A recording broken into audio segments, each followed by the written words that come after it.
Hello, everyone, and welcome to Positive Fandom. I am Mmmm. And of course, today we have Russ Whitfield with us for our Sunday brunch show. How are you today, Russ? I'm good, thanks, RM. It's a lovely day here in London, England.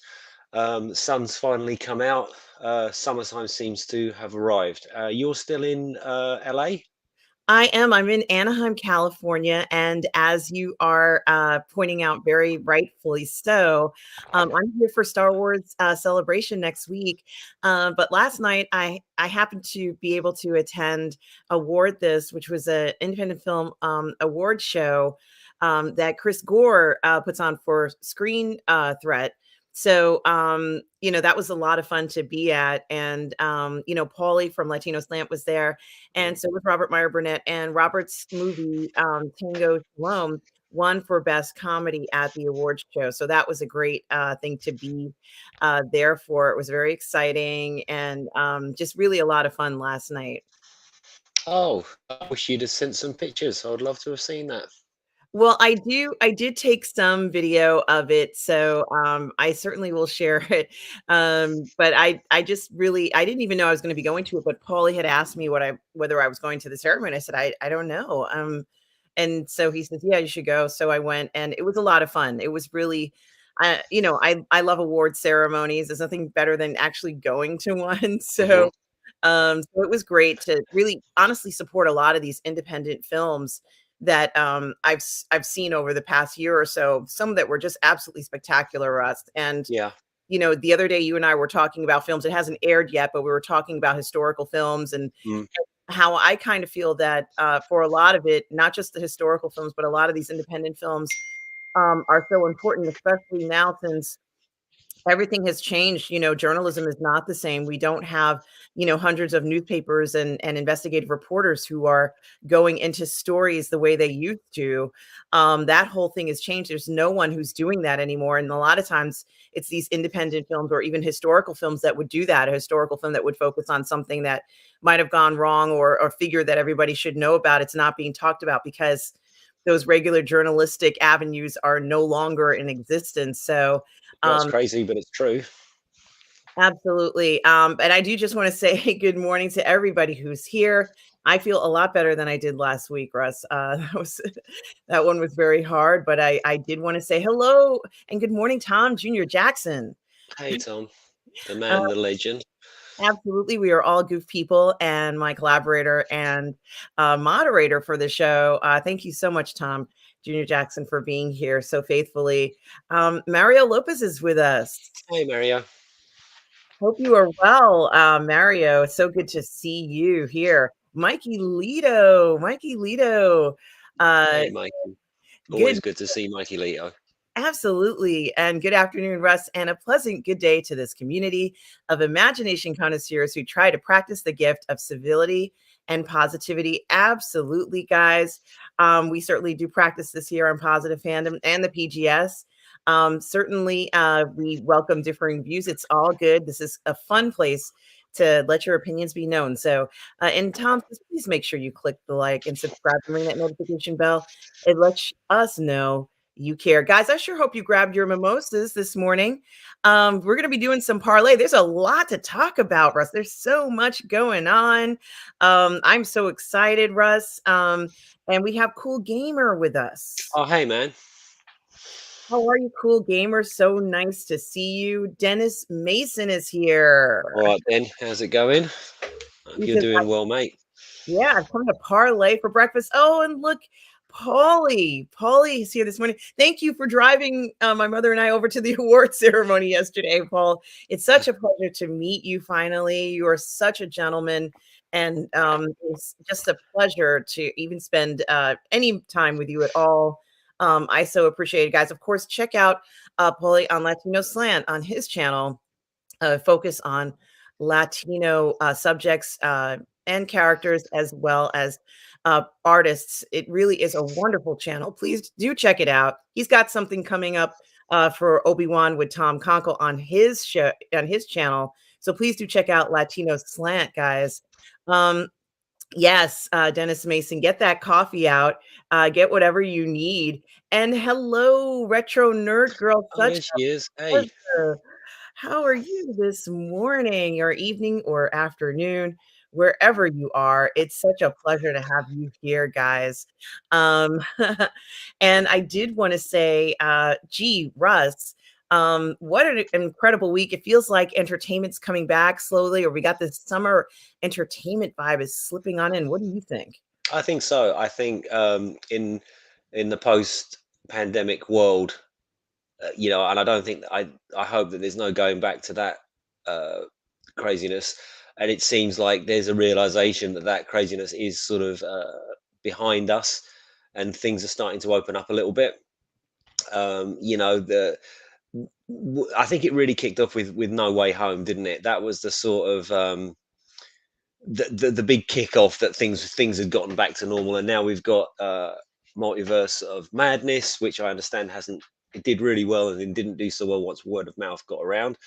The Northman, the Batman, all that stuff, and there was a recent announcement for the Cobra Kai season five's coming out, so I'm really excited about that. Yeah, lots of good things happening. I suppose the biggest thing on your radar has got to be Star Wars Celebration. Obi-Wan, when does that come out?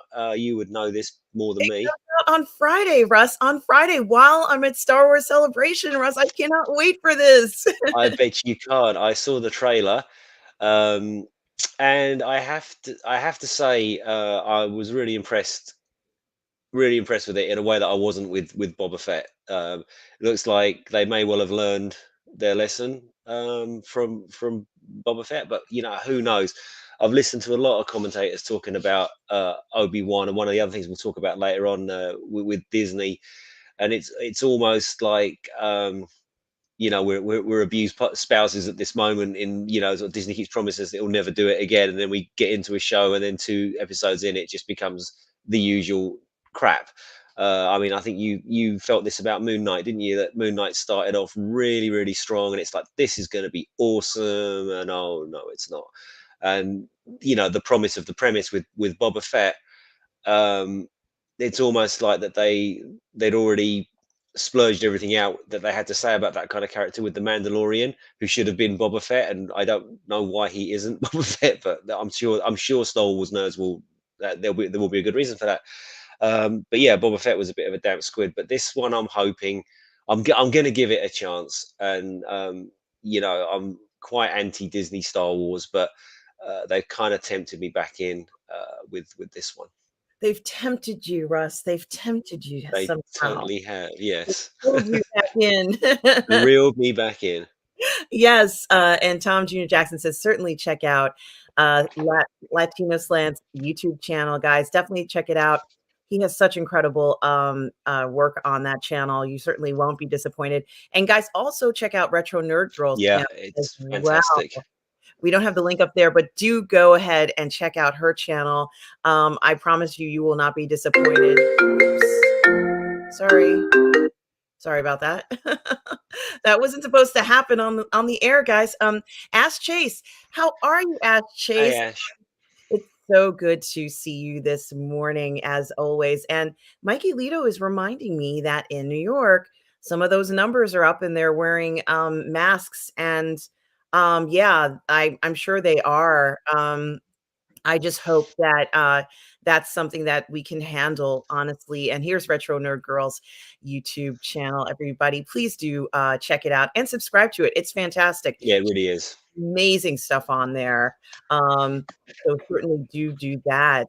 Um, and Dennis Mason is having his eel. Oh, well, he started talking about Moon Knight starting out strong Mm, and into a cartoon and not a good one. I thought it would have made a good movie. It reminded me of The Mummy for some reason.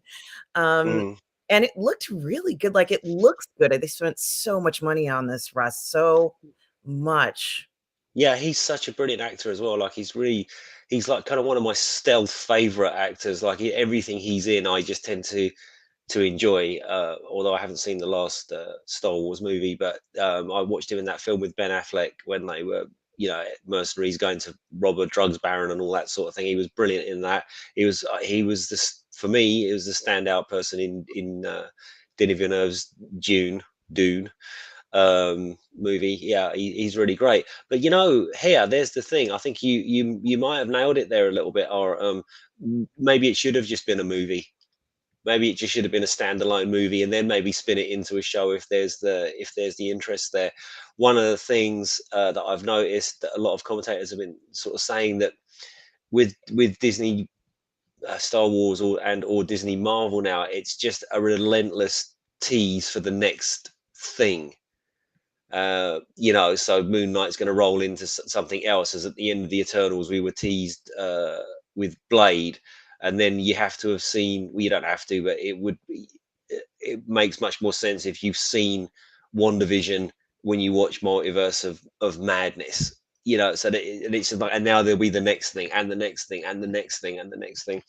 I'm of the mindset. I think they should have paused after Endgame and just stopped for a I'm not saying forever, but maybe not even course correct is the wrong word, because their course was pretty epic from Iron Man to Endgame. But there is, I sense anyway, a little bit of fatigue coming in, but I could be wrong. I could be wrong. So I'm fatigued. I'm not interested in it anymore. I certainly don't rush out to the cinema to watch a Marvel movie as once I may have done. Well, it's interesting because I thought that once WandaVision came out, they were going for, I guess, maybe a different view of these characters. And it is true that her children are important to her. But I feel like they didn't go all the way. I still think they should have let her win in Doctor Strange too, with Doctor Mm, having to figure out what the hell is he going to do now, come back, just like what they did with I guess Infinity War, and then have to come back with like an end game style movie where we're wondering what the hell's going to happen, because that year or however long it was between Infinity War and Endgame was a great year, kind of like just thinking about what was going to happen. Of course, I guess maybe many of us knew what would happen, but for me, I didn't know it was going to happen. So I really liked that. I liked that defeat, and it felt, kind of like what you said about how it just ended after a certain point, mm, and then they could start over. It felt like they could start over because of what happened. It took 5 years for them, and, not technically speaking, but in the timeline of that universe, it mm. took 5 years for them to come back after that defeat. Why not make her something as heavy as, why not do something like that? Make her as important as that. That would have been incredible. I mean, but that's just my fantasy. That's just my fantasy. Yeah, I tend to agree with you. It's almost as if they took a huge risk with Iron Man, kind of back in the day. That was like a real big gamble, and as they've become the most successful thing in the entire multiverse ever, they've become a little bit risk averse. So I wonder if having an Empire Strikes Back, Infinity War, uh, BVS ending where things aren't all roses at the end. Maybe they thought the kids that won't gel well with the kids, and we can't have that. But I agree. I think that would be brilliant. Take some risks, Marvel. Mom, I'm recording live, okay? I'm sorry. Love you. Okay, she started to talk to me. I think she can hear. Sometimes she can hear us talking, and she wants to join in the conversation. So that's okay. Good morning to you, Mom. Mario Lopez says, "I saw Everything Everywhere All at Once, and I didn't like it. It wasn't a movie for my taste. It's clearly that I really hate the concept of multiverse." Oh, that's interesting. That is interesting. I think you might be in a minority there, Mario, because I think most people, it, well, comic movie people, fans, um, it's almost like you can have your cake and eat it. If with the multiverse, you can have in our case, if you like, you can have the Zack Snyder do off and go finish his thing while you're continuing on with other movies, the Batman and whatever else is going on in different universes. But yeah, I don't know. I like the idea. I'm well used to the idea. Buying comics when I was a kid, my favorite thing was the Justice League and Justice Society crossovers. I used to love that. Yeah, so I'm down with the multiverse. Well, it's good and it's interesting to hear everybody's opinions here. Do check out Mikey Lito's YouTube channel and subscribe to Mikey Lito, who has Mm. been telling me that he has to wear, they're wearing masks in all community areas and he doesn't know about the rest of the people on Long Island. I think Mikey Lito, you and I both know that they're not wearing it. But it's so nice of you to stop by and let us know. I guess I better get my mask ready when I come back to New York, huh? But so good to see you. And guys, definitely check out Mikey Lito's channel. And hello, Darth Plato, this morning to you. I hope you are well today for sure, as well as Renz Tolentino. All Um, right, Reds. I hope you are well, Renz. Fantastic artist. He's had such incredible work on, Mm, I think it's either on Facebook or on Instagram. Insta.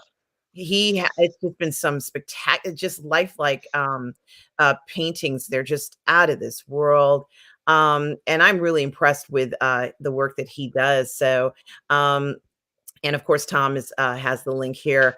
So absolutely check out Renz Tolentino's channel here on Instagram here. You will not be disappointed. His work is spectacular. And Latoya T is with us. Oh, Good morning. hello. Latoya T, gonna see you in a few days. I cannot wait. So excited for Star Wars Celebration. She has her fashion line, Coco Tulip. So do check that out, guys. It's absolutely wonderful. Please go ahead and check out her fashion line when you get a chance. Here's the website that Tom Jr. Jackson has sent to us.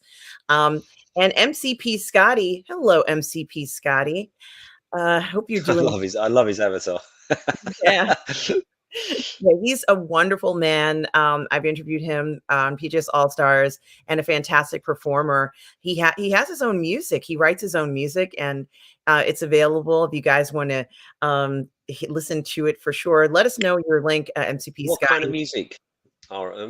I would say it's popular Okay. rock music. I haven't listened to it for a while. I'm sorry, MCP Scotty, but definitely let us know how to find your music, MCP Scotty. Since you are in the chat, make Yeah. sure you put that information in the chat so we can share it with everybody, so they can check it out. And Ash Chase, yes, I'll let Mommy know that you said hello for sure, and she'll say, "Oh, that's so nice." You know, she will love that for sure. Um, and Hey. yes. Oh, sorry, you were going to address I was gonna Paulie there. say, Latino Slant says, I need to see that film, Everything Everywhere All at Once. I haven't seen it. I haven't either. I've heard that it's very unique. I want to listen to it as well. And Latino Slant also made me aware that that Indian film, there's first of all, Indians I think have made more films than anyone else in the world. But Hmm. there's one film that they made called RRR. It's not the actual, I think it's actually more letters than the three R's, but it's now available on, is it Amazon or Netflix? It's now available and you can watch it. And it's just such a beautiful looking film. They make such fantastic looking films and they're entertaining and they're also beautiful and it's just such a fantasy world. They know how to make films and bring you in this wonderful fantasy that just it's just so amazing. Now, what were you going to say, Russ? I'm sorry. Oh no, that's fine. I'm struggling to write an Indian movie at the moment. I've got to try and get back on that. The director that I work with, she's going out there to study to make a documentary on Indian martial arts. And she said, "Oh, you need to write a screenplay because when I'm out there, I can make the film off the back of the documentary." I'm like, "Oh, okay, all right, I'll do that." And I've got no ideas. But no, I was going to say, talking of Marvel, have you had a chance yet to see the She-Hulk trailer? Yes, I have seen the She-Hulk trailer. Have you, Russ? I have. What did you think? Well, I think it feels like a romantic comedy. Um, and I don't mind romantic comedies, as long as she gets to go on some nice dates and has fun and enjoys herself. And that part where she's sitting at the bar and she asks for shots, for a lot of working professionals like myself. And I am going to speak to Lorena about this too. we certainly do relate to that. Where you finally get a night out. Maybe you get one night out in a 2 month period. And, Yeah. it's like you're going to celebrate, you're going to enjoy yourself, but it's few and far between. And I have a feeling that she's an overworked woman who has this inherited characteristic. And I don't believe she wants to deal with this right now. I think that this is something that she's dealing with because she's a woman and is mature and can handle stuff. But I'm not quite sure whether she's embracing it. And so that's something that I think would be kind of a nice inner conflict of, I don't really want to be She-Hulk. It's like, I know I have to help the world, but why should I have to turn into, She-Hulk? And I wonder if that is something that's, that inner conflict of turning into that character is something that they're going to deal with in this story. I mean, what do you think? Do you think that I saw a lot of our colleagues out in the sphere getting pretty triggered at She-Hulk. Oh, the bloody MCU and this and that and this and that. And maybe I'm in a minority. I thought it looked cute. I thought it looked like it was going to be great fun. It's certainly, look, it's one for the girls, right? It has that feel about it that this is like Sex in the City. That yeah, sort of it's not when they sat down and they started to write Sex in the City, there was nobody in that writers room going, we need to make this more appealing for men. Yeah, it just didn't. It's not that show. And yeah, I guess my feel of She-Hulk is definitely one for the women. I'm not even going to say the girls. It sounds like she's a more mature character. She's dealing with a bunch of shit. She's quite sassy, quite acerbic. It's a chick flick. I'm all for it. I think it's going to be great. I think it's going to be good fun. But with the proviso that we've been fished in by Marvel before and been let down. But this one, uh, I don't. I'm not expecting it to be awesome and epic. I'm expecting it to be quite twee and quite fun, and a bit of a laugh. So my expectations of epicness, like on an Avengers thing or whatever, or what you wanted from a Boba Fett show, I haven't got that expectation going in to watch this. So I'm hoping that it's gonna be good. yeah. You make a lot of good points, Russ. Clearly, this was made for a certain demographic, and I would say that Wanda was definitely made for a demographic of women who want children, even though she's evil. Um, but they kind of vilified her insane desire for wanting children, and of course she's not a good person, so I'm just going to put that out there. But I as I said, I have to admire her desire to do whatever she had to do to get what she wanted.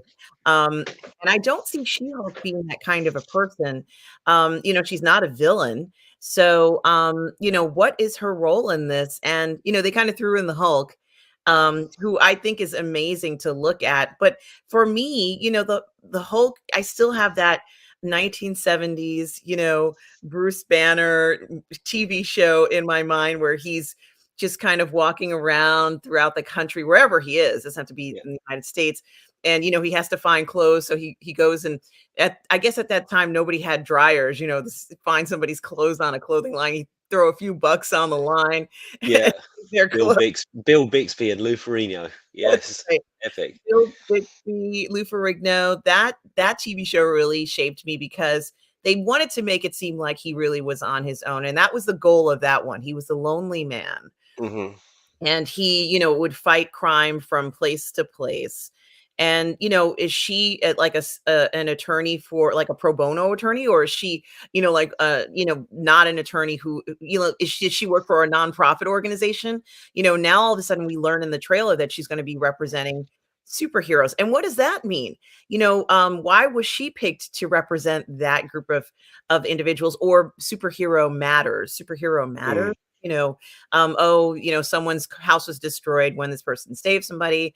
What are the superhero matters that she has to represent? And will she be able to do this now that she herself is one of those superheroes? Like, does it tarnish her ability to think critically as an attorney or in a legal matter? This is getting kind of technical, but I'm wondering. And yes, she's going to go on dates, but I'm not sure. I don't know, because I kind of made a joke about going to Star Wars Celebration and going on speed dating, which I'm going to do if they have it this year, because they have it at Star Wars Celebration. And honestly, I don't know whether certain demographics are excited about seeing women going on dates. Now, as a woman, I love seeing other women going on dates, but we have 90 Day Fiance. We have, all these shows now, these My reality secret shame. where people watch it. Like they want to see what's going to happen. And I think if they can play that up about her, which I'm not sure what's going to be the focus, but if this was a superhero looking for a romance, but the guy she's interested in is a bad guy, I think that would Mm, be a very interesting show, because now she has to figure out, well, can I make this guy a good guy? I'm an attorney and I know he's bad, and I'm She-Hulk. Can I make this work? I think that would be kind of interesting, because I yeah, don't. but it is interesting. They've trodden that path with Batman and Catwoman for the longest time. Because she is on the other side of the law to him, and he's vengeance, and he is the knight. Um, but he's got the hots for her, and he lets her get away with stuff which is like completely against his code. So there's certainly room for that. What did Dennis say? He likes Jennifer too much to watch it. So yeah, this is uh, Dennis makes a good point here. um if you're really into the character, then you've got a bit of trepidation there, then, haven't you? It's kind of like, it's I'm a huge Superman fan, so when I saw the first pictures of Henry Cavill as Superman, I was trepidatious as hell. I was just like, oh, this is going to be shit. Look, he hasn't even got the pants. What do you mean they've got guitars in the soundtrack? Oh my god! Because it's dear to my heart. Obviously, I was blown away by that. But yeah, the fear is, if you really love a character, like we all loved Luke Skywalker, and then somebody comes along and dumps all over your favorite property. Yeah, I hear you, Dennis. Well, I'm not invested in it, so I'm hopefully find it entertaining. But if you are invested in it, yeah, different matter. And Ash Chase makes a good point. They were talking about the CGI not looking great. There were some flaws in it for sure. It was not a perfect, completely, polished um, type of trailer. However, I agree with Retro Nerd Girl. It did look like fun. It looked like she's going to have fun. And I have to wonder whether, as a woman, I'm thinking, yeah, it looks like she's going to have a great time. And I'm like, oh, wait a minute. There's a whole group of people who won't find this fun because it's just not, fun idea, and perhaps not close, as you said, Russ, to what they saw in the comics about her.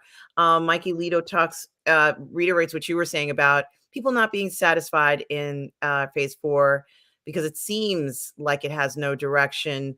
It's something to think about. Ren's That's an tone. excellent point, but you'd have to think that they have a plan, because they always have a plan. Although, as we now know, the other side of the street, the Star Wars people never had a plan, which was sort of leaked out. Not even leaked out; it just came out in interviews with Daisy Ridley was saying, "Well, one week it was Palpatine wasn't my dad, and then he was, and then he's my granddad, and then he wasn't."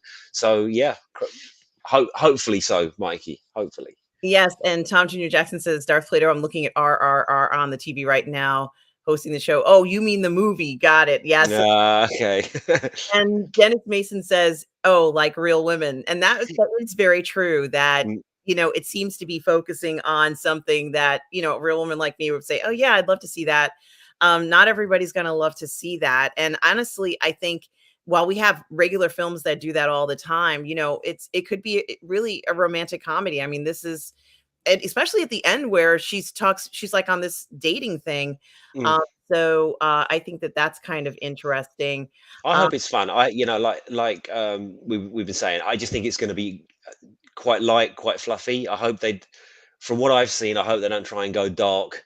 It doesn't seem that the universe or the character for that. I think it's going to be quite frivolous, and I hope it is. We kind of need a little bit of that.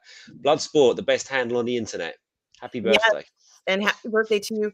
Guys, check out his Hot Toys birthday unboxing later. Bloodsport, please let us know your channel information so we can do that, or if it's on Facebook or wherever you have it, so that we can send everybody your way to look at your Hot Toys Mm. unboxing. I can't wait to see that. That's going to be exciting. Yeah, Russ, you're right. I want to see where she kind of like, gets to be with men. Like, it would be great for her to be able to have a guy over. I know that sounds crazy, but that's what I want to see. I want to see her have a guy over and, kind of have some fun with this. Why not somebody like Chris Pine or something like that, Or as my girlfriend Annie calls him, Chris Fine. Yeah. Why not get somebody in there who's super hot? And that would really appeal. And I think it would have a I'm almost getting the same vibe, not exactly as that show, the one, oh man, I can't believe I can't remember, but it premiered last year and it has the wrestler in it. And Peacemaker. yes. It's almost like I'm almost getting that vibe of it a little bit, and I think if they can go down that road, it might be a success, but they have to be extremely careful, with it, and it would be actually very great if Hulk ended up we see them together, but it would be great if he kind of, like, helps her out a lot in this. I think that would be great for Hulk, in my opinion. Yeah, and it's not like they haven't got the money to get what's his name? I've forgotten his name now. The actor, Hulk actor. They can certainly afford it. But talking of Peacemaker, and unless you have any other points on She-Hulk, or do we want to wrap it Yeah, up? we can move on. What's the next topic that you would like to talk about? I Well, think well, Go ahead. yeah. Sorry, so Scotty says it was perfectly appealing to me. Yeah, it looks like it's great fun, right? But I think that some people are nervous, um, because if you love a character, um, you know, you're always going to be worried. 80s Hulk was a classic. I think it was the 70s. Because I'm old enough to remember it. It was the 70s. Was Bill Bixby and Lou Ferrigno? Unless you're talking about the comics, I don't know. I don't know the 80s Hulk comics. Yeah, talking of Peacemaker, one of the damp squibs of the week that we were all really, really, really, really excited about in a certain corner of the internet was the Warner Brothers uh, Zaslav Investor Day, or hour, as it turned out to be. And of course, we all tried to get tickets for it, and then we were told it was a private event. So, but we didn't miss anything. After all of the build up, after all of the people saying, "Oh, they're going to say this, they're going to announce this, they're going to let us know about that," the only thing that really came out of the Warner Brothers Discovery Investors Day hour was, yeah, well, there's going to be season 2 of Peacemaker, which we already knew. And I'm trying to think of any other announcements. They didn't talk about the Flash movie. They didn't talk about the what's his name, Black Adam. We didn't talk about Fury of the Gods. They didn't talk really. Peacemaker was the only sort of DC thing that they addressed, and it was kind of old news. Was Bill Bixby, uh, Dennis, with the sad piano music from the Hulk. Um, yeah, so not much happening on the DC front. A lot of people thought the Ayer Cut was going to get announced at that thing. Now everyone's saying no, it's going to probably be at DC Fandom, and I think the Zachalites and myself and our Snyder Bros, if there's no announcement about anything to do with the Snyderverse at Fandom in October, which I think it's November, October, something like that, then I think we have to sort of say that they're not going ahead with it, which is sad, but there we go. Well, I'm surprised by that. I thought there would have been a ton of announcements and information. Nothing, nothing. It was a really, really disappointing, and people were. It's almost like the Snyder fans are obviously expecting the Ayer Cut announcement, but actually there was nothing. So it's not like they announced a wedge of DC stuff to say, oh, and this and nothing to do with Snyder. So the people that don't like Snyder will be all over the internet going, "I fucking told you." There was nothing. There was nothing for anybody to sort of grab onto. It was just a bit meh, really. Yeah, that's a shame. I mean, I think a lot of people were looking forward to some major announcements of Mhm. thing. I know I was, and I'm very surprised that there isn't anything. I just don't know what to think. Um, yeah, it's very surprising. Well, we Bloodsport. can hope that because there's no announcements, they're actually planning stuff and they're Mm, not just throwing stuff at the wall. Maybe they're doing a bit of Bruce Lee Jeet Kune Do, sort of looking at what Marvel and Disney are doing and taking what's useful and discarding the rest. Because I seem to remember that Marvel did this did this one thing and they announced like a 11 billion Star Wars shows all at once, some of which have never happened. So they're just sort of throwing everything out there. Whereas uh, Zaslav seems to be keeping his cards very close to his chest regarding especially the DC properties. Like there's rumors swirling that he's going to make a DC Studios, like there's a Marvel Studios, but we don't know, and nothing was announced. So I can't tell you. Yeah, that's a shame. Bloodsport says that it's on YouTube. Bloodsport, one thank you, Bloodsport, and happy birthday to you, of Happy course. birthday again. Yes. And we have Rogue Thinker with us today. Hello, Rogue Thinker. He says, "Good morning, Hello. Russ and Tom and the rest of the chat. Happy birthday, Bloodsport One. Hope everyone is doing well today." Darth Plato brings up something kind of interesting about Eros in being introduced into MCU and the Eternals, and Eros on screen with She-Hulk would be hilarious. They got married in the comics, albeit very briefly. I would love that. That'd be hilarious. I would love that. I think it's that kind of fun that they want to go into. Who knew? They're trying to bring the rom-com back. They're trying to bring this element that I think would be so amazing to see there. And this is Bloodsport's YouTube channel. Thank you, Tom. Guys, go to YouTube and check out his birthday stream where he's going to be opening up some amazing stuff. His figures, definitely check that out. Mikey Lito says, it seemed like an investor meeting because it was all business, but it was the upfronts, which was quite different this year. Yeah, it's the Warner Brothers thing. Yeah, Mikey, it was like a business meeting. Yeah, I hear what you're saying, but I don't know. It just that nothing really came of it. There was no announcements. There was no nothing, and you'd kind of think with the build up to it that they sort of trumpeted. We're doing this thing. It's going to be the first thing we're going to do. And like, oh wow, it's like, I don't know. Well, Tom Jr. Jackson knows exactly what's on my mind as he talks about Downton Abbey Part 2, the movie, opened to 16 million this weekend. I took my mother to see Downton Abbey on Friday, and they said not bad for a small movie aimed at the older crowd. I really want to see it. Oh my gosh, we are older.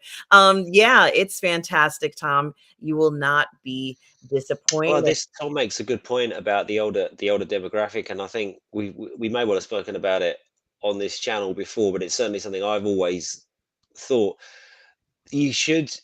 There's this traditional wisdom that it's the sort of 18 to 30s that you kind of want to be going after, but really, hey Keely Chow, um, the older audience has the resources to waste on going to the cinema several times to see a film they like. They will go out and spend 400 £500 or whatever it is on a hot toy to do with that property. Me, I don't own a 4K player yet. I've bought all of the Zack Snyder movies I can get my hands on 4K. Why? Because I love Zack Snyder and I want to own that physical media, even if I've got nothing to play it on, which is dumb, right? It's just a waste of money, but I'll get a 4K player eventually. So yeah. Yeah, I think that it doesn't matter. I think people are going to collect physical media. We're seeing that people love to collect it and they see the value in it. Thank you so much, Paulie. Paulie from Latino Slant says it was a pleasure. The pleasure was mine to meet you and your mom. Thank you, guys. Paulie was kind enough to pick up my mother and I so that we could go to the award ceremony. Award this, Chris Gore's Screen Threats Independent Film Award Ceremony, and that is the ceremony that Robert accepted the award for Best Comedy last night. So that was a fantastic event. That's So pretty cool. yeah, it was pretty cool. And thank you, Paulie. Yeah. Rogue Thinker says, I think, Russ, you are giving the big companies too much credit. I don't think they know what they are doing beyond the next quarterly report, even with the already completed projects. Wow, that's surprising. Maybe. I'd like to think I think with Marvel, there was certainly a plan. I'd like to think that there was, but you could be right because as you reflect on it, where the hell did Ant-Man come from? Where the hell did Guardians of the Galaxy? What were they thinking? Now these films were obviously really really successful, but it seems like a bit of a punt in the dark. So what is it like he's saying? Especially with Warner Brothers Discovery, Zaslav seems hell bent on slashing content from yeah, because a lot of it's run its course, Mikey. I think you know, he took a buzzsaw to the CW content. You know, Riverdale Yeah, has gone, which is it was a formative part of my daughter's life. She was well yeah, into Riverdale for a little while. I think you've got to be of a certain age, but she yeah, absolutely, what's his or name? not. The guy with the hat. She loved him. Oh, yes, Um, um, the one about the Archie, kind of based on the Archie yeah, comics, right? Yeah, but yeah, so that went. Legends of Tomorrow went. Supergirl's already gone. Arrow's already gone. You know, and it's sometimes things just have to come to an end, and I think we have to kind of accept that. You know, and oftentimes it's better for it. Um, you know, something I wanted to discuss with you actually, or I wouldn't mind doing a little show or three about the DC animated universe series of movies. There, I think there were 14 or 15 of them, and it's quite. Oh, there's Outcast. Hey, yes, freelance. yeah, they're doing a stream tonight at 8 o'clock Excellent, GMT. excellent. Um, Which yeah, is he's yeah. Go ahead, what Ari. time is 8 o'clock GMT is 8. Okay, It'll 8 be o'clock. 3 o'clock in in on the East Coast. Yes, Yeah. and, I guess, 4 hours from now, basically 3 hours and 50 minutes from now. Please tune into Outcast Creative. They're going to be doing an amazing stream with some amazing people. Lance, go ahead and plug it away in the in the chat here. Let people know about what you're doing. yes, Um, Anarchy Mayan stream tonight. mhm. Yeah, so I was saying the DC animated universe. So that kicked off. It was very, very tied into the New 52. And when the New 52 came to an end, the animated universe that was based on it also had to come to an end. So it lasted for 10 years. I think this season of series of movies, and there's some brilliant films in there and some not so great ones, but I like them all because I'm a bit biased. Uh, but yeah, the first one was Flashpoint, and then they had Justice League War, then Son of Batman, and they had Justice League versus Teen Titans, and Justice League Dark, and Death of Superman. There's some really brilliant things in there. So if you've got some time, maybe we could sit down and watch one of those and uh, chat about it a little bit. I'd love to. Are a lot of them on HBO Max, Russ? I think they would all be on HBO Max. We don't have HBO Max in England, but I have. I've got them all on DVD. Sorry, my daughter's phoning me. If I sound distracted, I can see her name come up on my phone now. I don't know what she wants. She knows I'm doing this. Well, why don't Uh, you take the call and I'll keep talking, you can come all back. right. Okay. I'll just give you some. So, guys, yeah, while Russ is finishing his call, yes, Tom Jr. Jackson says, Russ, I will give you this. Batman appears in the Chippendale Rescue Rangers movie, and it is the Snyder version. Fair enough. Fair enough, Tom. Certainly is something to see. And Mikey Lito says he also killed all original series from the Turner networks. I was unaware of that, Mikey Lito, so thank you for bringing that to my attention. I did watch Riverdale, even though it's geared towards kids, but I have to tell you, that Riverdale did something very interesting is that in the story, the parents are all people who were actors in the 80s. And so there were people from 90210 on it, in particular, one actor who passed away suddenly from a heart attack. Um, and it was actually very devastating. I thought the series was going to end when he passed away, but they continued it for another 3 years. It had a really good run. And oh, and it looks like Russ is back. I am. Sorry about that. Apologies. No worries.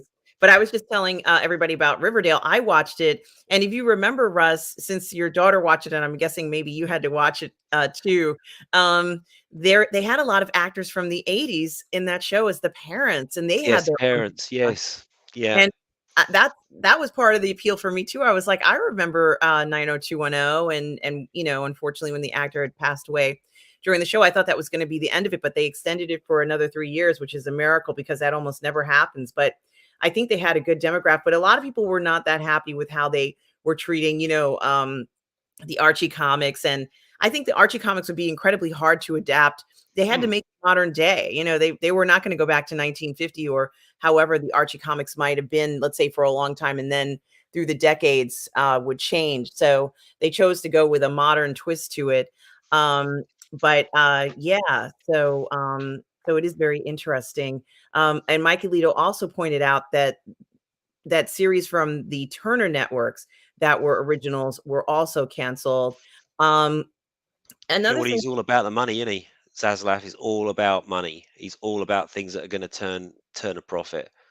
So this is kind of like a businessman that knows a little bit about content, but seems quite happy to make hard decisions, but is employing people that are content creators, content experts, studio experts, that he's trying to get all these people around him so he can make informed decisions about what to put the money he's saving into, I guess. So we all see it's exciting times. It is, and Darth Plato approves of the DC animated content, kicks ass. Absolutely. I've heard so many people say how Yeah, well, impressive. there's sort of two tranches now, isn't there? There's well, three actually. There's the DCAU, the DC animated universe, which had the Batman show, the Superman show, that then went into Justice League and Justice League Unlimited, and there were some spin-offs, Batman Beyond and Static Shock and things like that. So that's the Tim verse. Okay, that was all created by, well, not just by Bruce Timm, but he's the sort of producer of that. And then you've got the Tucker verse, which is this tranche of 15 movies that took place in New 52, and you've got some sort of standalone ones which are really good. Batman, Superman, Public Enemies, and Batman, Superman, Apocalypse was absolutely fantastic. I love those two films. Um, so yeah, it's a tour de force. They really do some quality animated stuff to Warner's. So yeah, we're on the same page there, Darth Plato. Yeah, and Rogue Thinker says, I think people will always appreciate a teenage drama, and it's been popular since Happy Days. I'm sure it is. Uh, Absolutely. Yeah, Mikey Lito goes on to say Zaslav is trying to slash the debt that came from merging Warner Brothers and Discovery. Don't forget, Discovery also brought the Scripps Network, which had, the Food Network and things like that. Well, this So, is true. uh, I mean, did we speak about this last week? I can't remember. no, Unscripted. because I was sick Oh, last week, so I had to check out really quickly. yeah, it's just unscripted reality content, which, I guess we might sniff at, or many people might sniff at. But no, we did talk about this. It's hugely popular because, like, I don't often go and seek it out, but if it's on, I'll watch it, and it's designed in a certain way. It's kind of like Pringles. Once you pop, you just can't stop. It'll reel you in. So I used to love Cheaters. Oh my god, Cheaters was like, myself and my nephew used to sit up late at night watching Cheaters, and I liked Intervention. Oh, I love Uh, action. Yeah, I love and that. is it right? And yeah, 90 Day Fiance and Hoarders. Hoarders Yeah, is one. But that's cheap content. That's content that will bring you advertising revenue. So expect to see a lot more of that. I would imagine. absolutely. And it's very interesting when you think about how popular these reality shows have pretty much taken over, I think, regular television almost to a point where people are looking forward to it. There was a show called, I think it was called Return to Amish, and I was watching that show. It's totally guilty pleasure. Like, I have no reason to watch Return to Amish. I'm not gaining anything by watching the show, but I watched it. Mm. So that was my guilty pleasure. Of course, it's like I don't know whether anybody else watched it, but I love that show. So it does say something. Will we ever see a reality show for the MCU? Um, I don't know. That could be, well, kind of. I don't know. That could be quite fun. Yeah, I think it could be a different concept, but yeah, I think that would be something else. Um, and so Dennis Mason points out Warner Brothers potential for genius hasn't a clue. Yeah, definitely, but we'll see what happens with them. All this restructuring, Russ, is very confusing and disturbing, and shows that were greenlit are now not greenlit anymore, and there's a lot of scrambling. A bunch of companies are going through devaluation and layoffs.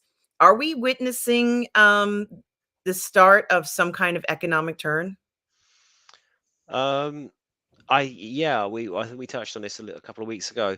There's no people have only got so much money and so many streaming services, and I've got Netflix, right, and I hardly ever watch it. Yeah, I just haven't bothered to cancel it. So the 16 quid a month or whatever it is going out, and I've got YouTube Premium because I don't want to watch the adverts, and that's another 12 quid a month. And I've got Amazon, and and most people have. I don't have Sky. TV, but that's expensive. Your cable subscription, and then if you want to watch the sports on top of that, then you've got to pay a subscription for that, and then you're probably going to want Disney Plus, and you're probably going to want HBO Max, and and this is that they never sound like a lot. It's 10, £12 or dollars a month, but when it starts to add up. If you've got three or four, five, so you're paying 50, $60 a month all of a sudden just to not watch the telly, because you're not going to just sit there and watch HBO Max all day long. You're going to want to watch WandaVision or She-Hulk. So now I've got to have Disney, and now I've got to have HBO, and now I've got to have all of these things. So yeah, um, the maths is changing, certainly. I think anyway. Oh, we can't hear you, RM. I'm sorry, I had to mute it because my mother was talking. So she made something. One thing, sorry, that I am excited about is the idea of Daredevil coming back. And I don't know about you, Russ, but I watched, the first season of Daredevil um, on Netflix, and it was great. And they had a few good years. It was a very unusual series for them, and I'm not quite sure why it stopped the way it did. But now it's going to be on Disney. Do you have any expectations for a Daredevil series? Um, I think they'll get the sharp end if they don't try and recreate what they did on Netflix. I got sort of love and hate Daredevil at the same time, because I was so upset that Daredevil wasn't Batman. Batman Year One. I just thought the way that they did the show, the fighting, the drama, everything about that show would have been the perfect Batman show, except it wasn't. It was Daredevil. Um, and I would have loved to have seen a Batman show like that. But I absolutely highly, highly, highly rated Netflix Daredevil. Thought it was brilliant.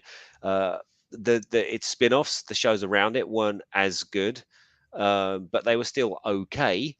The Punisher being the sort of standout one of that, and everybody hated Iron Fist for some reason. I thought that was all right. It wasn't unwatchable. It just wasn't as good as Daredevil.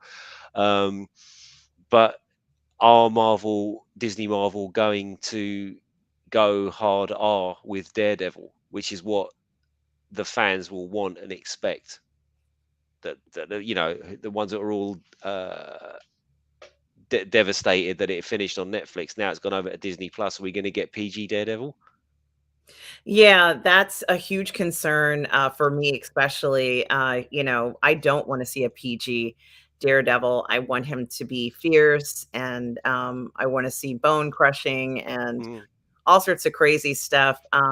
PG is not an option, and that's something that Disney really needs to work out. I guess in their adult division, they need an adult division.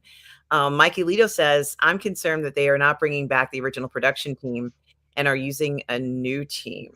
Well, this is it, Mikey. This is what we were talking about Doctor Who before.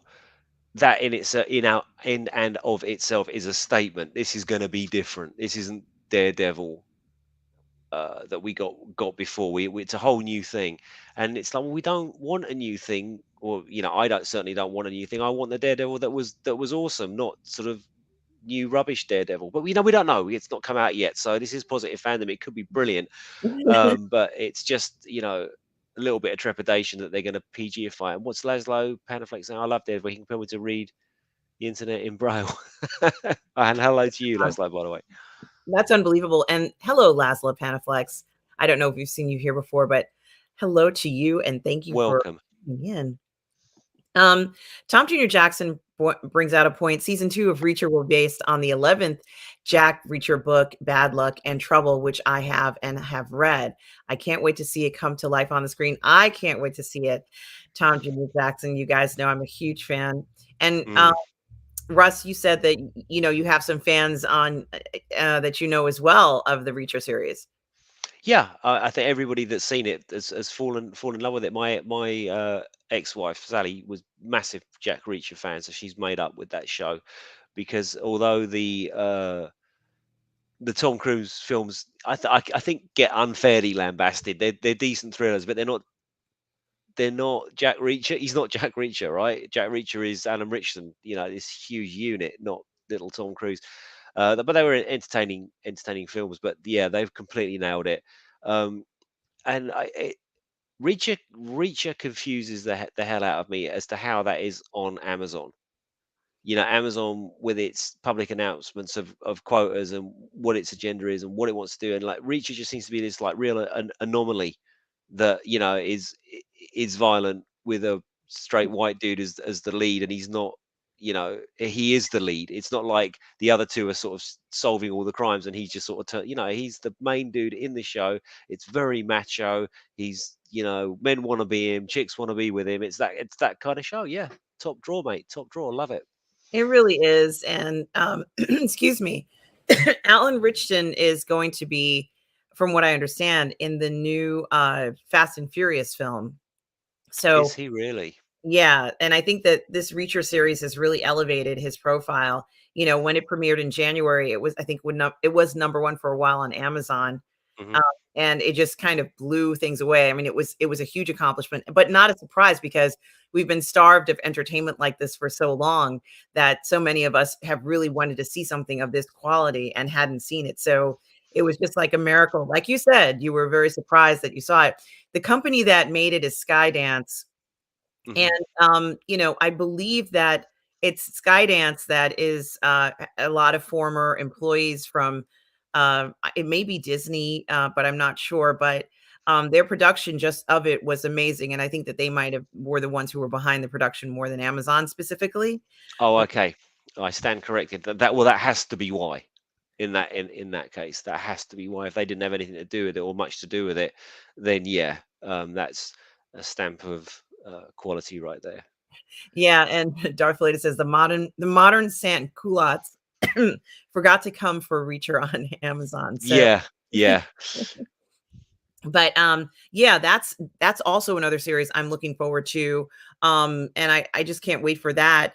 Another thing that was kind of odd, or should I say strange, was Things season 4, which will probably be the last season, I think, of Stranger Things, as these kids are like in college already, college age or whatever.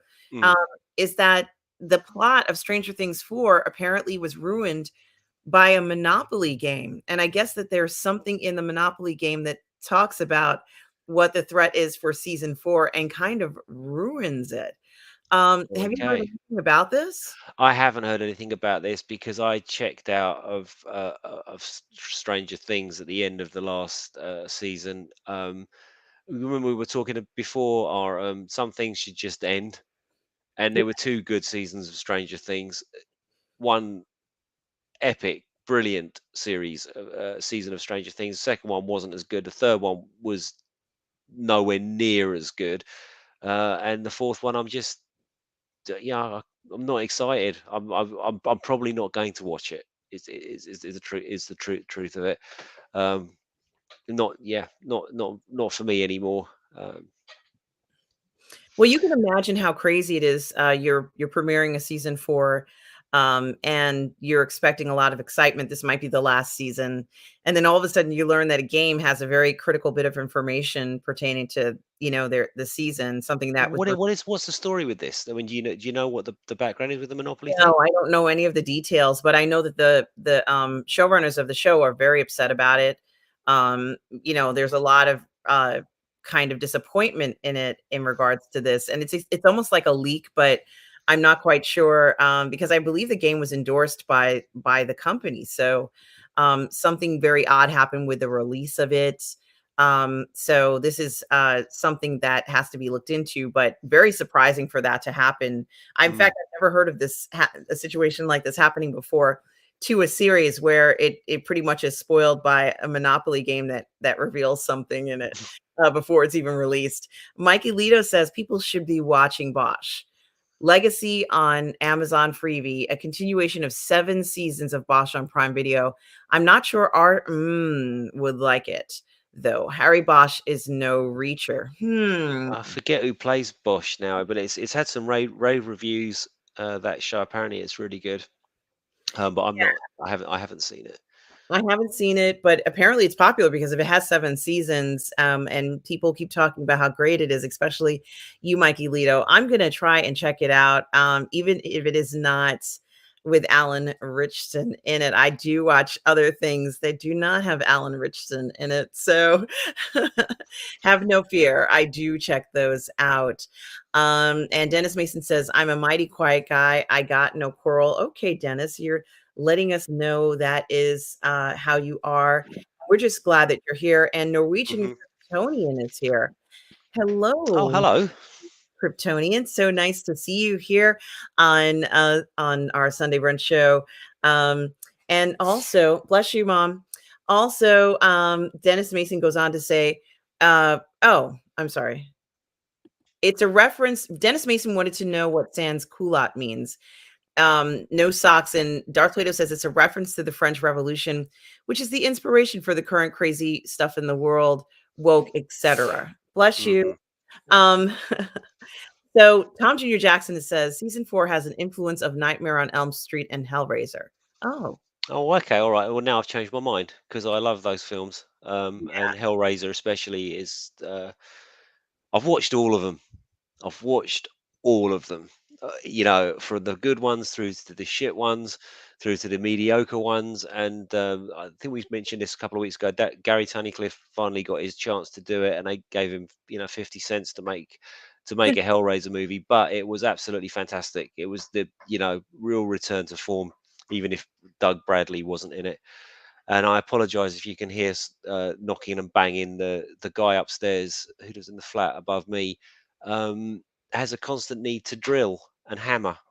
It's been going on for 5 years. I have no idea how a house could need this much renovation, but apparently it does. I can actually hear a little bit of tapping. So Yeah, sorry.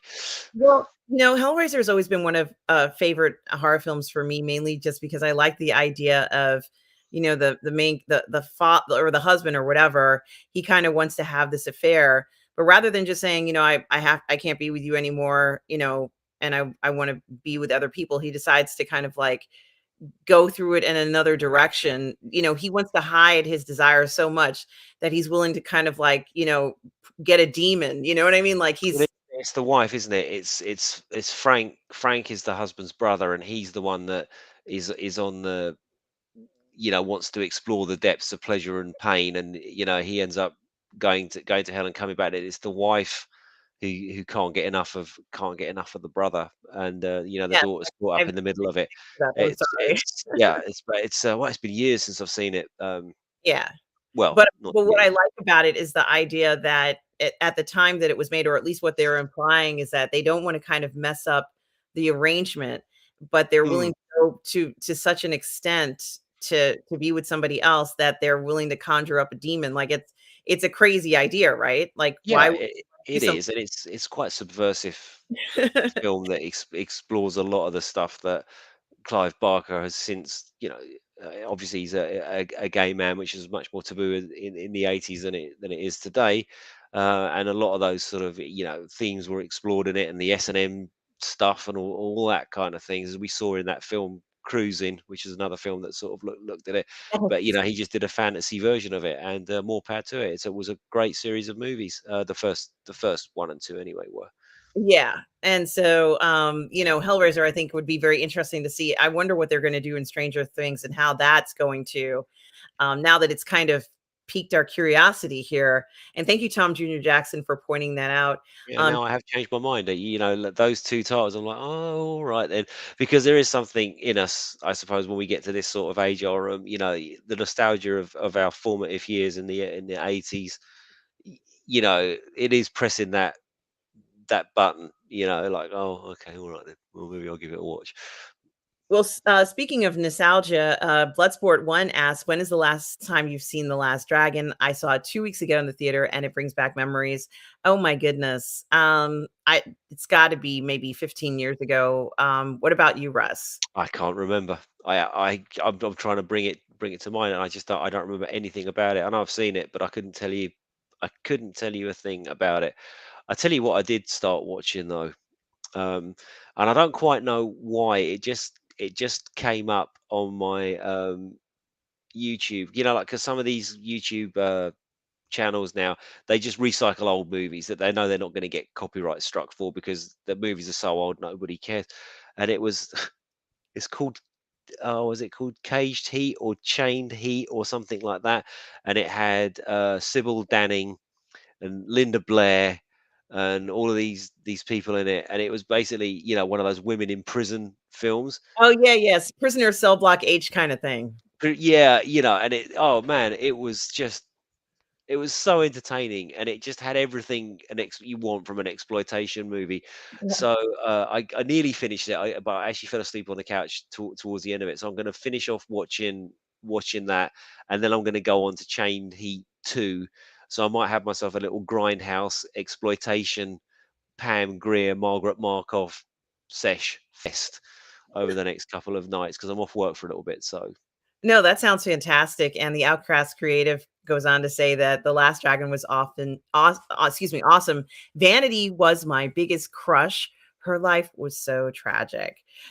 yeah, Her Outcast, you want to put some details about your stream in the chat tonight so people know what to expect. There's no spoilers or whatever, but if you just want to ping out a message about that, make sure if you can, guys, please turn up to watch that. Yeah, and, certainly do that, Outcast Creative. Bloodsport one says Hellraiser, the OG, was very inventive, Mhm. and, he also goes on to say that Vanity, was in Action Jackson, which is maybe one of my favorite '80s blaxploitation films. I loved that film. That one and I'm Gonna Get You, Sucker, uh, Oh god, yeah. 2 that I absolutely love. I thought that, we need to have a few more of those back. And clearly, I think that comedian, I can't remember his name now, but the one who is kind of trying to bring comedy back on HBO. Well, he's the most popular comedian right now. Oh, the bald guy. Yeah, I can't remember his name either. Yeah. It's gone So out of my mind. Yeah. but he's and it's true someone tried to attack him on stage, but he's okay. And I think that he would make a great blaxploitation film if he wanted to, let's if he wants to do that. But I think everything he does is so fantastic. So I do have a lot of support for him.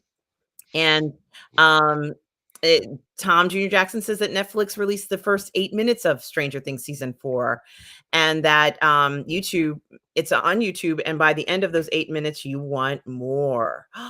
It's almost like Tom Jr. Jackson's getting some money from Netflix. He's plugging it, man. Okay, you got me, Tom. I will check it out. I promise. And yes, Darth Plato, Sybil Danning is in. I think it's Chained Heat. I think it's called, and you get to see a lot of her, if you know what I mean. I love that. I love Mm. that. I think that's fantastic.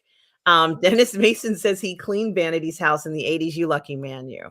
Um, I love stories like that. Dave Chappelle, thank you, Tom Jr.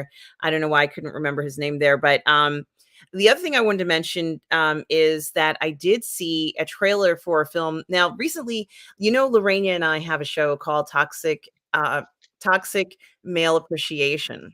I do. I've watched it. Yes. And on one of the shows, we featured Idris Elba, who I think is a brilliant actor. And I think a lot of people think he's fantastic. And he is in a film called, what is it called? It's called For 3,000 Years of Longing, I think. Yeah, something like Um, that. and, it's kind of complicated. It's kind of like, what does this mean? And it turns out that Idris Elba plays a Din who gets kind of released when the main character uh, finds, the bottle, and she kind of opens it up and he gets released. And it's a very complicated story, but Idris Elba is absolutely like you can't resist him. He is Mm, such a charismatic Din in this story. I think they got the casting right on in this, and about the only thing they did was kind of like change the shape of his ears, but even then I was like, this is definitely Idris Elba. And the film, I guess, premiered at Cannes, and there's been a lot of talk about the film. And, kind of like, you get three wishes, but the person who gets the wishes doesn't believe in that. They don't believe in it. It's bad. And I'm guessing the premise is that the Din has to convince her to take these wishes, or else, things will be bad for him. Or I'm not even quite sure, but mm, once you release the Din from the bottle, once you release the genie from the bottle, you have to do these wishes. I guess you're obligated. But I think it's a very interesting story. And I think it's nice to have a fantasy like this, where he kind of is around her a lot, and he's walking like as a living entity around her, and how that kind of affects her life. Honestly, just even the presence of the Din has kind of changed her look on life, if you know what I mean. mhm, her So outlook, yeah. yeah, so I think that is something that is very important, and I also think since the Din is a man, he's a man. I also think it's something that's very interesting when we talk about our toxic male appreciation. Mhm. For all you men out there, we appreciate you. So, and one other thing I wanted to mention at Cannes was that now, I expected that you might be going to that, Russ. I thought you were going to tell me that you were going. I know that you could I not. was, but, at the end of it, it was I was only gonna be able to go for 2 days, and it was all a bit last minute, and it was just gonna be too expensive. It was like a grand a night for the hotel, plus you'd have to buy the pass, which is, 500 quid. So you've already spent 1,500 quid before you've got out, probably another 500 quid on the flights to and from, plus then your expenses. So you're looking at about, £3,000 or whatever it is for a couple of days. And I just couldn't spring for it in the end. I just thought, no, if I'm going to go, I'll go next year and I'll plan it and I'll book the hotel, months and months and months in advance. So, and make a plan as opposed to sort of like having a conversation with the producer on the Thursday and say, "Oh, well, I'll come out then." I didn't go in the end. No, I understand. Sometimes when work demands that you go to do something, and it was not in the original plan, and then there are expenses with it. But Darth Plato says, "I hope he's a Din and not an Efreet." Yeah, I'm Mhm. pretty sure he's a Din. I'm not sure, Darth Plato, but it doesn't even matter because Idris Elba is in it. 'Cause it's Idris Elba, full stop, right? Yes. I mean, there's even one part where they kind of show him gigantic, I guess, because they can. I've read a few books where 1 second they'll be 10 feet tall, and then they'll be 20 feet tall, and then like all sorts of like fantastical things in it. And Retro Nerd Girl also says that she's really excited for 3,000 Years of Longing. It looks like an epic, and Mm. seeing Idris as this Din is absolutely mesmerizing. Well, this Retro Nerd Girl. touches back on what we were talking about, I think last week or the week before last. Is is cinema going the way of the dodos? And when you see things like this, and Tom Junior Jackson points out that it's George Miller directed it, and he's brilliant. Mad Max George Miller, yeah. And thanks for that, retro nerd girl. Yeah, yeah. That things like that should be seen in the cinema. I know Christopher Nolan's a big one for that, isn't it? He's like, no, I'm making films to be watched on a big screen, not on a TV. So I really hope that, as you started off this stream with, I hope that things have started to turn around. I hope cinema has a resurgence because when it's gone, we'll miss it. Because it's something that's always there, and we can go nip into Kingston now and go watch a movie if we want to. But if that cinema wasn't there, then you'd be like, oh, I can't watch it. And there's Lorania. Hello. Good morning, Lorena Creole, everybody. Lorena Creole is here with us. And of course, Lorena Creole from her fantastic YouTube channel, where she covers Disney parks.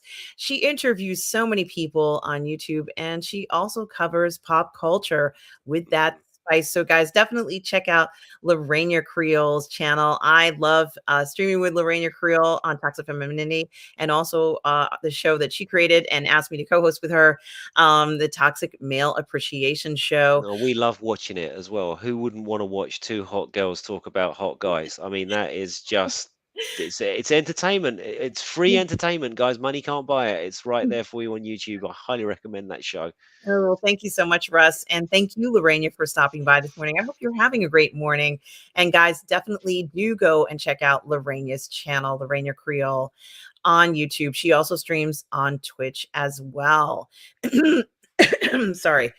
And the other thing I wanted to say was that adding to the coming back of movies, I think was something that happened at Cannes this week was the premiere of Top Gun Maverick. Now, Oi, bay, come on, guys. This is the one, is it not, that we have all been waiting for? He, oh, sorry, you go. I was getting enthusiastic. I cut you off. Sorry, you no, it's carry on. all right. It's totally fine. Yes, we have been waiting for this, Russ, forever. And we knew the film had been made, and then there were delays with everything that's happened. And like a true movie star, Tom Cruise flies in to Cannes, for the premiere, looking so debonair and sharp. He's got all the cast and crew who were there. It truly was an amazing time to see something like that. And he brought so much excitement to the awards. And he, of course, as I've mentioned before, is known for being one of the first American actors who would travel internationally to tub thump his movies at premieres and make sure people know what's going on in regards to when it's being released. So he would travel all over the world when the film was released in that country, and he'd always get some kind, market the film himself almost, which I think is so important and probably is really needed still. And I'm not quite sure if every star did that initially, but the importance of it to get your name out there so people remember who you are 30 years later, Russ, in a film that was such a blockbuster, such an incredibly like sexually charged film with this young Tom Cruise, strutting his stuff through there like he was the baddest shit ever. And everybody, like all the women wanted to be with him, and he was just like the best fighter pilot ever. And it was just such a great fantasy feel good film. I think that he's bringing some of that back in Maverick. I mean, I haven't seen it yet, Tom, but I'm so excited. And while he was at Cannes, they gave him an honorary Palme d'Or, which I'm not surprised by, but it's kind of rare for this. Tom Cruise did the right thing by getting his film to premiere, be the first premiere at Cannes. What do you think about all of this, Russ? The last great movie star, isn't he? He's, he's one of a very, very, very few people now. He used to be Will Smith before he got himself into trouble. But um, you're not going to see the movie. You're going to see the Will Smith movie, the Tom Cruise movie. That's what you're going to see. You're going to see him. You're not. So, in terms of being the last great movie star, I really think he is. And yeah. Top Gun is a bona fide classic. I think it's 1984 or 1985 it came out. But I know it's a classic because Sam watched it when she was, I think, 16, 15, 16. Absolutely loved it. And that's a film that's like 30 odd years old now. And it still, resonated with her. She thought it was, the shit, as you said. She thought it was awesome. So when it comes to Top Gun Maverick, you can tell from the trailers it's going to be brilliant. It's just going to be brilliant because he never disappoints. He hasn't. It's very, very rare that he makes a misstep, even with these, you know, um, Mission Impossible movies that he does. I think we're on Mission Impossible 78 now, or whatever it is. He keeps delivering and delivering and delivering. And I have no doubt that Top Gun Maverick is gonna not have an agenda or a statement to make about how terrible Maverick is, and he's a relic of the past, and his kind needs it. No, it's not going to be that. It's going to be kick-ass action, fun, fighter planes, blowing stuff up. I can't wait. I can't wait to see it. I can't wait either. I haven't really watched any of the trailers. I mean, I've seen little snippets of it, and then I've kind of looked away and I'm like, no, I want to be really surprised. The character Maverick has always been a bit of a rebel, an incredibly talented pilot. He really, Tom Cruise really just seems to grab. He has a little bit of arrogance in Mhm. him. And seeing him, now 30 something years later, of course he's an older man. He still looks amazing. Um, Mhm. kept up his form very well. Like he has kept himself in shape. We know he does these stunts on his own or wants to do these stunts. And they're physically demanding, so therefore he has to be in great shape. And I think that it's very exciting to see a star who really has all of these features about him. He doesn't look that different. Yes, he does look older, but you can still recognize him, you know, now at even at this age. And I think that that's pretty impressive to keep himself up because like I'm sure he worked as a routine every day to kind of do this to make sure that he looks a certain way.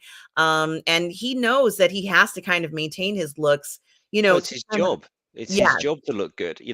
Let's not make any bones about it. If you're an actor, actress, pop star, or whatever it happens to be, part of your package is you're attractive. You have to look at someone. Look at Vince Neil out of Motley Crue.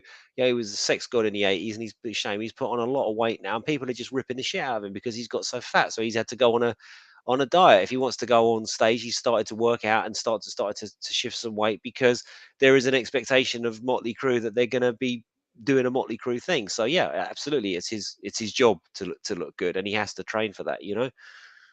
Absolutely. And, I think that part of why, what drives Tom Cruise, I think that one of the things that I was speaking to Lorraine about the other day about something that he's done, which was, somewhat more unique at the time and in his career, was to create his own company. Hmm. And, that gave him a different ability to perhaps pick and choose franchises that he wanted. For example, that idea of doing Mission Impossible series. Yeah, And well, I think he wouldn't. Now, was it not true that he wanted to do his own stunts and they just wouldn't insure him to do it? So in mhm. order to do it, he had basically had to insure himself. So that's why when he's sellotaped to the side of an aeroplane going up into space or whatever the hell he's doing, he can do that because it's his company and he makes the calls, he makes the decisions, and no one's going to tell him what he can and can't do. And why should they? He's Tom fucking Cruise, right? He can do anything. He's the man that can do anything he wants. And so I think it's very funny the idea of him doing that and playing the Maverick character, in the first film, because that character was also kind of a rebel, doing whatever they wanted to do. He did his job, but he also had this adventurous side of wanting to do things that he maybe wasn't supposed to do.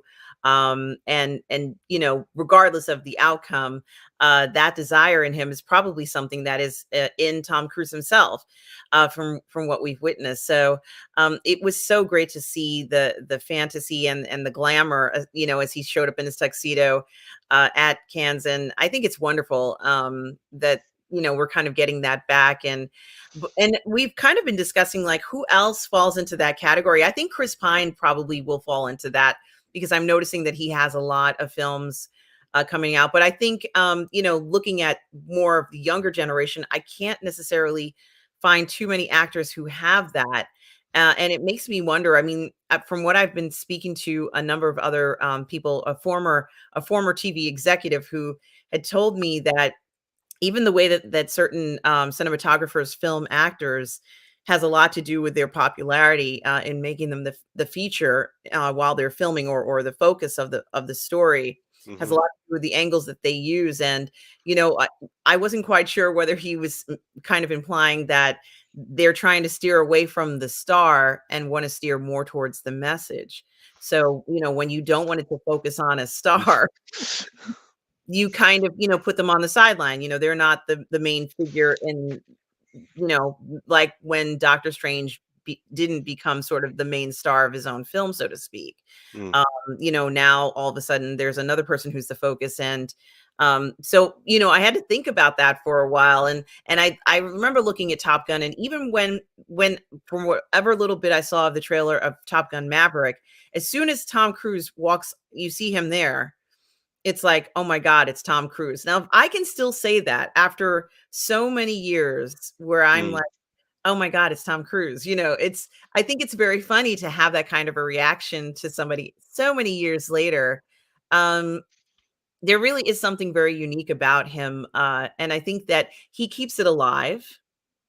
And that type of stuff is what people want. They don't want a group of stars that are not excited about being at their own premieres.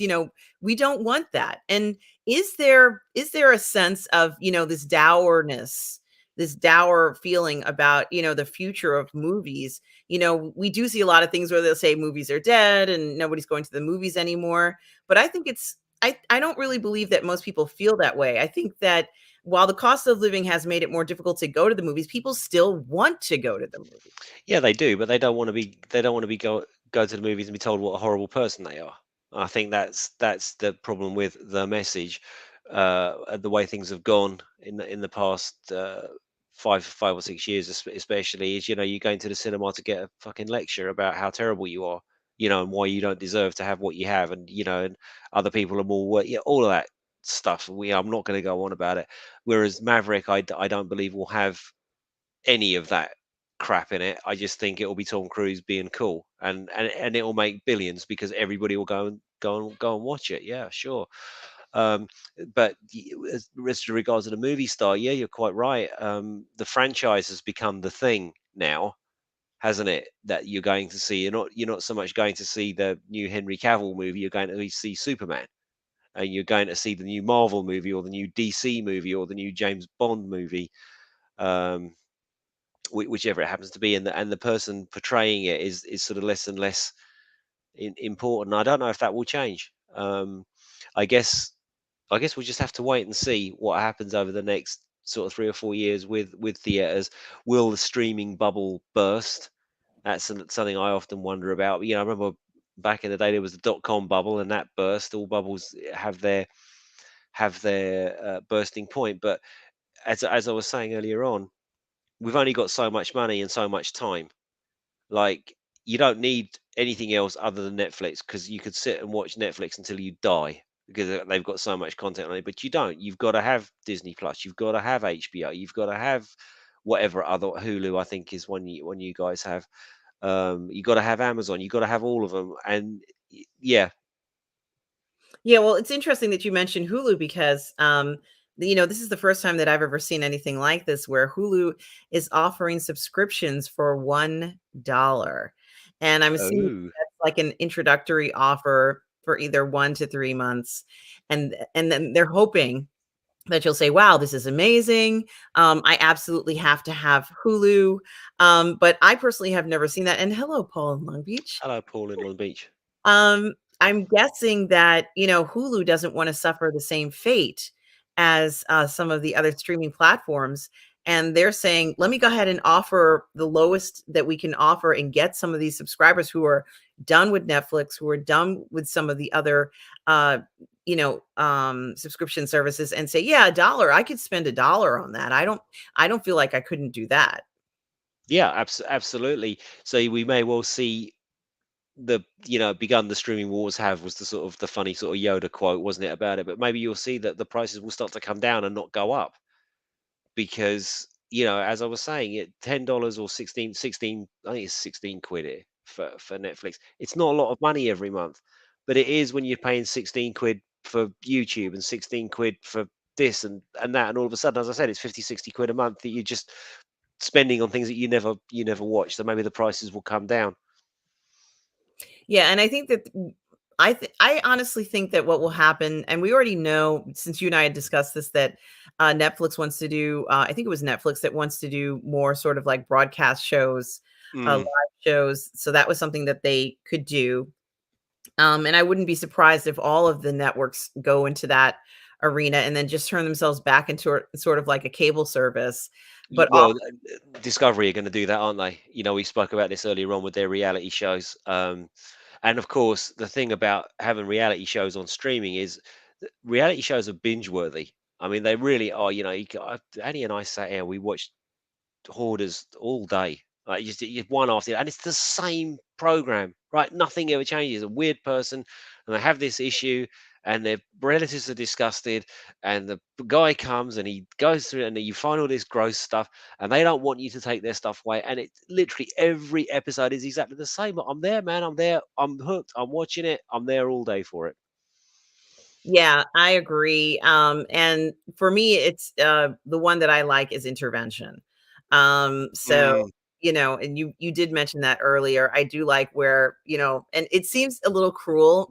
My mother used to work in mediation, and I'm accustomed to like what that process is like. And intervention reminds me a lot of that. And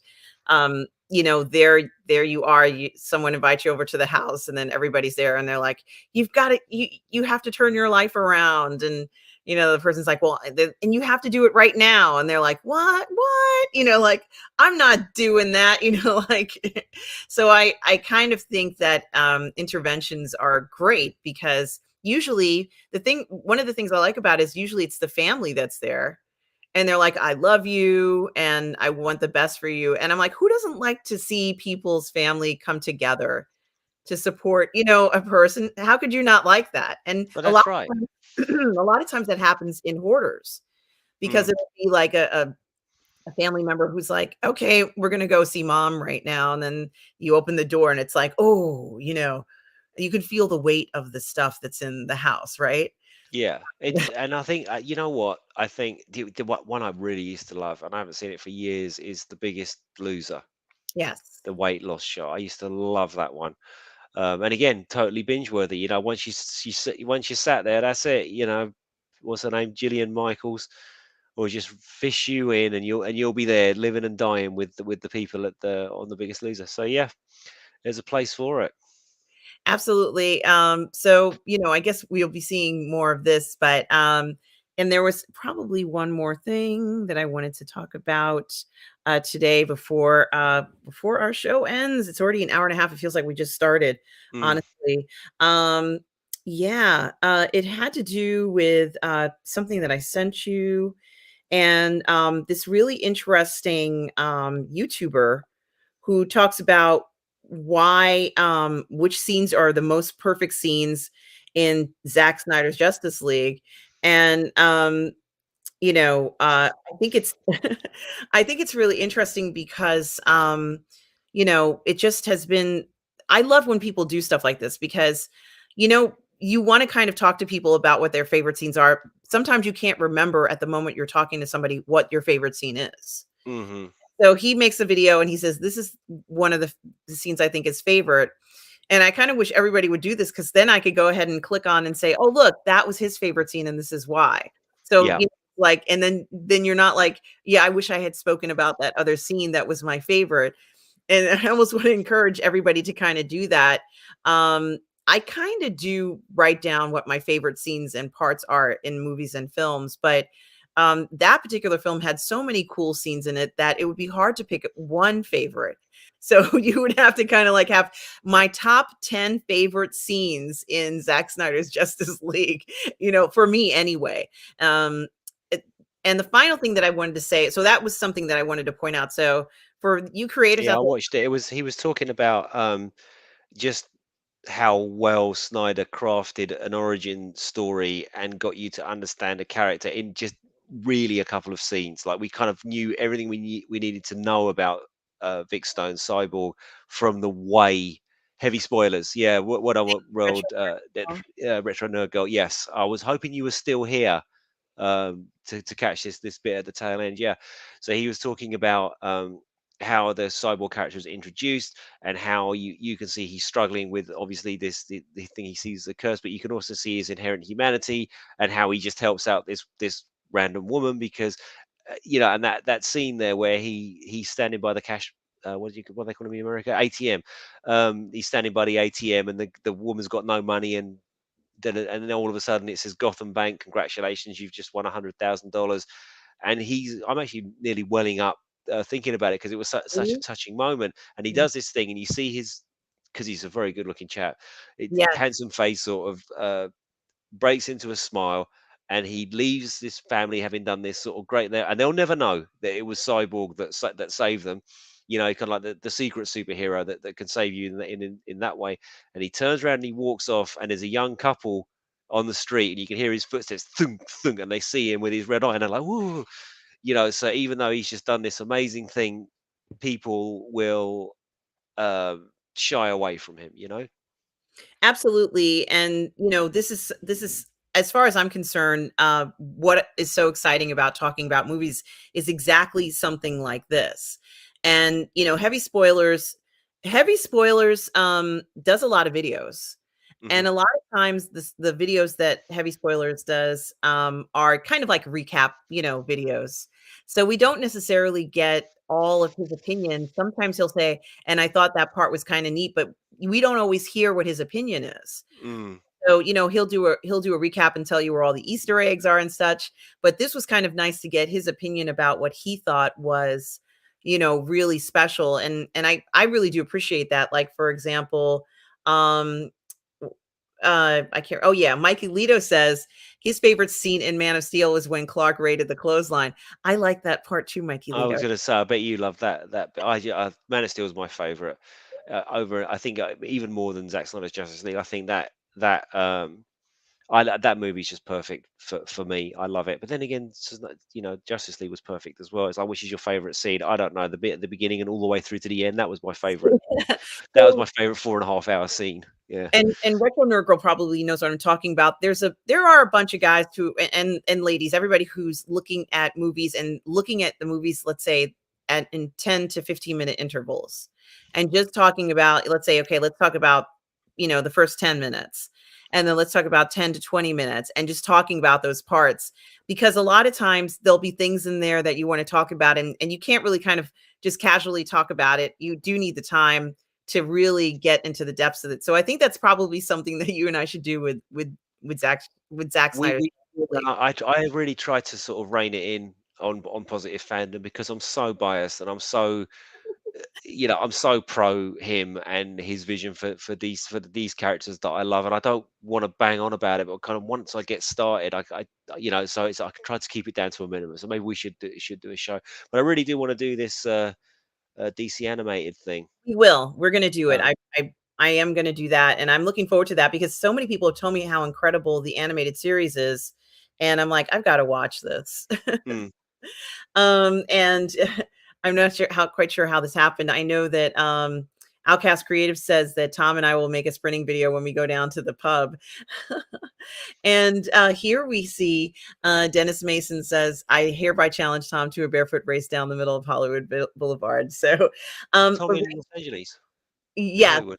Oh, I yeah. didn't know that. Lorena says, "Intervention is so binge worthy. Powerful stories in a reality show." I agree 100%, Yeah, Lorena. definitely, Lorraine. Yeah. It really is something else, and, I think it's important for other families to also see. I mean, perhaps they know now, but initially when the show started, they may not have known that they had this option, to help, their family members out. So, definitely something to think about. What was I gonna say? Yeah, so that was something that I thought was really interesting that he did, to hear Heavy Spoilers' opinion about, Mm. a movie. Oh, and Paul in Long Beach says that he's a really good guy and his wife just had twins. Oh, wow. No, I didn't know. I wasn't familiar with the channel until you sent me the link, which I watched earlier on today. I really, really enjoyed it. With Retro Nerd Girl on that. I absolutely love that video, and I didn't really think it was an Easter egg that the Miles Dyson actor was playing Vic Stone's dad, Silas. Um, but he'll always be Miles Dyson, won't he? That bloke. And everything. Oh, look, it's Miles Dyson from Terminator 2. No matter what he does. Absolutely. So it's definitely something that I kind of think is great, to kind of do that. Um, and let me see. That is everything that I have on the list today. Was there anything else that there was something else on my mind that I can't remember? Darn it. Um, oh darn. Oh yes. The last thing I wanted to mention was Star Trek: Strange New Worlds. This is good. And, episode 3, which I watched, so there's 3 so far, they're up to episode 3. I watched the first, episode, and I call it the sex episode because in the first episode, we're introduced to this incredibly handsome, um, captain who I Hmm. think, is as handsome as, William Shatner. was when he took the helm of the Enterprise. This guy is absolutely gorgeous, and I think Mhm. that, I would just be like, "This is our boss? Oh my god," like, this Yeah. is it'd be like, "Oh my goodness," and he's personable, so just like Captain Kirk was, so he's like, "Yeah, why don't we all have dinner together?" I'm like, "Okay." Okay. So I think that that Well, would I'd go for Rebecca Romaine was at dinner. I'd go for Rebecca sure. Romaine as well. She is so beautiful, and she just lights up the screen. I love her. She really is so charismatic. And we don't really get to see her as much in the first Mhm. episode, but that first episode where, it's somewhat controversial, but we got to see Spock with his shirt off and he's about to have sex with his wife, soon to be wife. And I'm like, what show is this? Like he's like literally hovering over, her, like they're going to do something, like he's gonna Mhm. mount her essentially. And I was like, "I can't believe I'm seeing this." Like, this is very adult of them, but, what I was gonna say is this is the first time in my life, like, I've ever, like, looked at Spot and said, "Yeah, he's kinda cute," you know? So this is it kinda, like, changed my perception of it, and then, of course, they rescued, uh, Rebecca Romaine, which adds even more flavor to this colorful, kind of somewhat guilty pleasure version. Episode 1 is the guilty pleasure version of Star Trek for me. And episode 2, I was not that fond of, but I Mhm. did watch it. It featured Uhura, and she was very kind of like second guessing herself through the whole episode, and I didn't care for that. Episode 3, however, was very good, and it featured Rebecca Romaine, and she, Mhm. had to do whatever she needed to do while Spock and the captain were off the ship, and it was really good, and I enjoyed that so much. So, I just wanted to say that part. So I think this particular series, Strange New Worlds, I kind of joked around about it. Should they call it Strange New Worlds? You can only call it that if it's strange, and I think it is strange. Um, it's the strangest Star Trek I've ever seen, and not necessarily in a bad way. Let's see how it progresses, but it certainly has some questionable things. For example, people pointing out that some of the story was taken from someone else, but they didn't just say, "We got this story from, this writer, and we're recreating it in this Star Trek episode," which would have been perfectly fine, and people would say, "Oh, okay, that's fine." Yeah, there was a bit of controversy about that, wasn't there? That they were using some of the old source material and they hadn't properly credited it. Because what I've heard about it is it's the best Star Trek in years. It seems to be a Star Trek that isn't telling everybody how crap they are, and it doesn't seem to have a particular message from what I've heard. Now I've not seen it, but I haven't heard anybody. It hasn't had the Discovery treatment where everyone is diverse sexually and racially and all that kind of thing, and that's the point of the show, is to show how diverse everybody is. And from what I've heard about Strange New Worlds, it doesn't have an agenda. It's just a Star Trek adventure story in space, and for that reason alone, people seem to be enjoying it. In fact, I think it was when you were on Robert Meyer Burnett's show in the flesh. You were talking about it, and even Rob, as much as he hates all new Star Trek, um, was saying, uh, you know, it's okay, and and that's high praise from him to admit that modern Star Trek might be even slightly not terrible. So yeah, Yes, and hello, Jack Lumen. Hello to you. Thank you so much for coming in and hey, Jack being Lumen. here with us today. And he says he hasn't seen any of it, but if he does, he'll have a look. And I'm not quite sure what he's referring to. Oh, Gregory Peck's grandson is Spock. I think I saw that fact right. out. Gregory Peck was very easy on the eyes, so I'm sure his grandson has the same genes. He certainly was easy on the eyes, and that's good to know. And thank you so much, Jack Lumen. We appreciate that. Mikey Litos has adapted from a novel by DC Fontana. Yeah, Yeah, she was one of the original writers on the original show, right? yeah. DC Fontana, which was rare because as a lady in Hollywood at that time, she had a lot of say and a lot of power, which was she was a real trailblazer, as was Nichelle Nichols herself as Uhura. God, Yeah, how hot was she when she was young, though? My God. Yeah, she was I gorgeous. know I'm getting a bit hot under the collar thinking about this show, and Jesus, yeah. She was Woof. gorgeous in those cute outfits that were Mhm.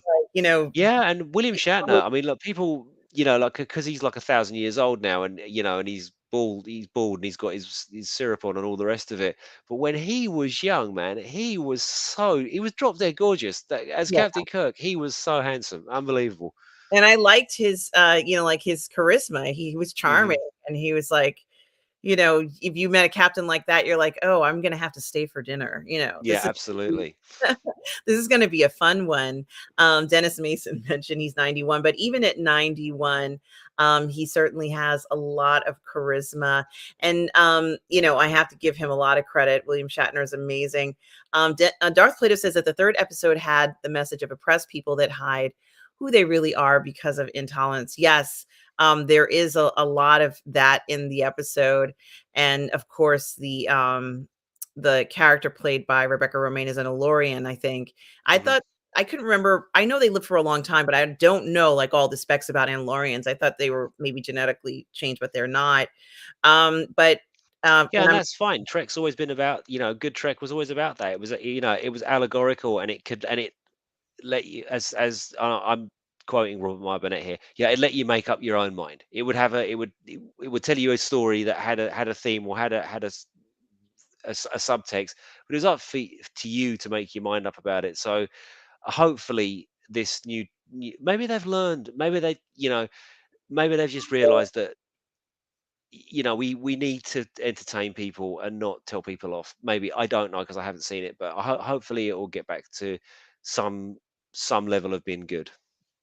Absolutely. And, so it certainly is kind of twisting things around. And maybe it was well, it definitely was a huge misstep on their part for not crediting the original writer or inspired by the Yeah, story. based on a story by. Yeah. That's all you need to do. And so hopefully they'll correct that maybe somewhere going down the line. They might change the episode. Dark Plato says an Elorian gets its name from people from Eloria, a place in classical times on the east coast line of Adriatic. And thank you so much for that. And I know that the only Elorian that I know um was Guinan, and I hope this is the same character. And the bad doctor from Generations, who I really like, the guy who's in Clockwork Orange. Yeah, Malcolm McDowell, Yeah, so, I think that's the same character, and Darth Caligula. Yes, yes, that's right. So but it sure has been a very interesting week when it comes to, entertainment, Russ. Is there anything else that you would like to talk about today before we wrap up the show? Just to say, if you're around at 8 o'clock GMT, please do check out Outcast Creative, Sons of Anarchy show. And yeah, thanks for having me on the show, RM. As I think it was Dennis pointed out, I've seemed to be in camouflage today because I'm wearing a grey t-shirt and I've got white walls, so I kind of blended into the background. But yeah, no, it's been fun. Thank you so much. I just guess we finish off with, where can we find you, RM? Me? Oh, you can always find me here on Positive Fandom, my YouTube channel. You can also find me on Twitch, which I stream to at the same time. And hello, S Beam. So nice to see you this morning. Um, but you can also find me streaming on Monday nights with Lorena Creole and Nina Infinity on Toxic Femininity at 8 p.m. Eastern. Sometimes you can find me on the 1/6 Scale Man Network on Wednesdays and Thursdays on Say What or Uncivilized Scoundrels. But Lorraine and I also have a show called Toxic Male Appreciation that streams live on Twitch at 5 p.m. Eastern Standard Time on Thursdays. And then we have a replay usually on Sunday on YouTube. On Fridays, you can also find me on Midnight's Edge at 12 p.m. Eastern with Tom Connors and Andre. You can sometimes find me streaming with Robert Meyer Burnett on the Post Geek Singularity network on our show Midnight Musings, and you can always find me here every Sunday But perhaps not next Sunday because I'm gonna be at Star Wars Celebration. Um, so maybe I'll do something pre-recorded, but I don't know yet. So or maybe from Star Wars Celebration. I don't know if I can broadcast live from there, Russ, but Give it a um, go. Do a test. See if you can. That'll be interesting. I certainly will. It'll be great to do a test so I could figure out um what's going on with that. But I will be at Star Wars Celebration, guys, on Sunday. The Star Wars Celebration is Thursday through Sunday of next week. So it would be 7:30 here. Well, you know what? I probably could do an hour if I started at 7, maybe a little bit earlier, but I'll see what I can do. Retro Nerd Girls, just have a great week, Yeah, everyone. please subscribe to Retro Nerd Girl's channel. I was not familiar with her stuff up until when she came on and she was responding to us about the Snyderverse, and that channel, guys, is top draw. It is top YouTubeism. It's brilliant. So please give her a click. You won't be disappointed. I wasn't. I was just like I was there for hours. So yeah, great shows. Thank you, Retro Nerd Girl, for that. It's absolutely fantastic. And we so appreciate you joining us today, Retro Yes, Nerd thank Girl. you. Guys, also check out Mikey Lito's channel, Hmm. Lorena's channel, Latino Slant, Paulie's channel, Ren's Tolentino's artwork, Yeah, as well as Tom Jr. Jackson has his own channel too. So he does. so and the answer to that, Mikey Lito, is yes, I do have my New York City Comic Con tickets. I hope you have yours as well, Mikey Lito. Um, When is it? It's, I have to look it up, but it's in October. It's in October. October. Oh, Yeah. I might go. I might go. I might be there. You never know. Yeah, you need to get tickets. The general, tickets, I think, opened at 10 AM Eastern, so it's been open for a little while, actually, the beginning of this show. Right, Oh, okay. so I should have reminded you, and I'm sorry about that, but No worries. you definitely have to get tickets for that. They just opened today, right, Mikey Lito? Thank you for letting us know for sure. Mikey Lito, I hope you got your tickets. And for everybody out there in the chat today, anybody who's watching, thank you so much for joining us today. Russ, where can people find you? I have a website that's 100 years out of date that I don't use anymore, but that's got my contact details on it, which is contact@russellwhitfield.com. Or I'm here. I'm not. I'm an interloper. I'm not really a YouTuber or anything like that. So this is the one show that I do that I really love. And yeah, we did a spin-off with Outcasts the other night, talking about some stuff. So hopefully we can air that. I was enjoying some wine that night. I seem to remember it was Yeah, bloody. It was good wine. it was a great night. Mm. So definitely check that out. I'm gonna be airing that soon here on Positive Fandom. And thank you so much, Darth Plato. It's gonna be for sure here as well as on Twitch because I stream live to both. So I'm streaming to Twitch now. For those of you who are watching on Twitch, thank you for watching. And for all of you out there, wherever you are in the galaxy, always please remember to please be kind. Thanks, Take guys. care, Take care. Bye everybody. bye.